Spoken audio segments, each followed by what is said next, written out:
Welcome to the 5-minute anatomy class. Today's topics: fetal circulation and important topics of heart. Firstly, we have to know what is fetal circulation. During the prenatal life or embryonic life or before birth, the blood circulation system of fetus body is called fetal circulation. During the prenatal life, the two lungs cannot functioning, so the pulmonary circulation fully stop. In case of fetus body, fetus is fully dependent for its entire nutrients and others necessary materials to the placenta of mother. Placenta is connected with uterus. Now look at that, what is going on fetal circulation and its functioning. Firstly, from the placenta of mother, the oxygenated blood receives the umbilical vein. Here the umbilical vein receives the oxygenated blood and the umbilical vein goes to the liver. In the liver there is a portal vein. Here the left branch. And from the portal vein the blood bypasses to the inferior vena cava. Here the inferior vena cava through the ductus venosus. Here the ductus venosus bypasses the blood to the inferior vena cava. Now inferior vena cava drained into right atrium. Now the blood from the right atrium directly goes to the left atrium through the foramen ovale. Here the foramen ovale between the junction of right and left atrium. But in case of general circulation, the blood needed to go from the right atrium to right ventricle through the tricuspid valve. But it is exceptional in fetal circulation. Now, from the left atrium, the oxygenated blood goes to the left ventricle through the bicuspid valve. Now, the systemic circulation is going on. The blood goes to the aortic valve, then arch of aorta. Now, hold the blood here just few minutes, okay? Hold the blood. Arch of aorta. Now, from the upper part, that means head, neck, and from the lower part,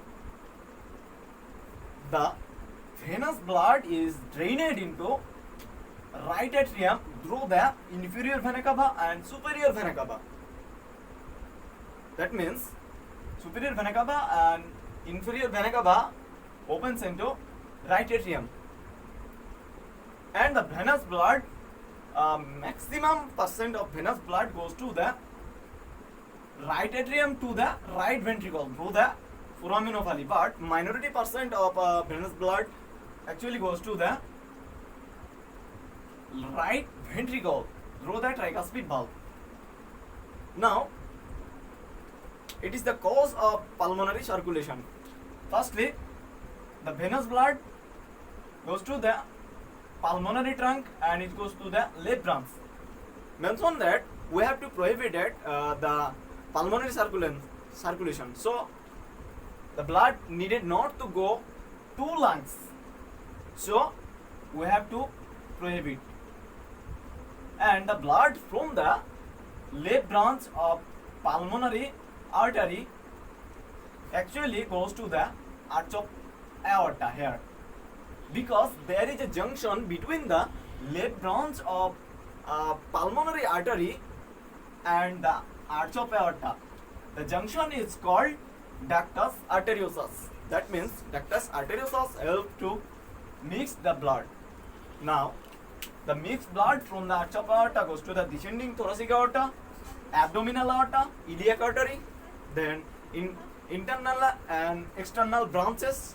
From the internal and external branches, the blood return to the placenta through the left and right umbilical arteries. So, this is the whole circulation. Now, mention that there is a something slight vascular changes. That means after and before birth, the umbilical vein is changed to the ligamentum teres. Next, the ductus venosa here is the ductus venosus is convert to the ligamentum venosum, and next the foramen ovale, here the foramen ovale it get close after birth. Next the ductus arteriosus, as the ductus arteriosus is changed into the ligamentum arteriosum. Next the umbilical arteries, here the two umbilical artery is changed to the medial umbilical ligament. So this is the vascular changes. So today's topics, end of the fetal circulation in short.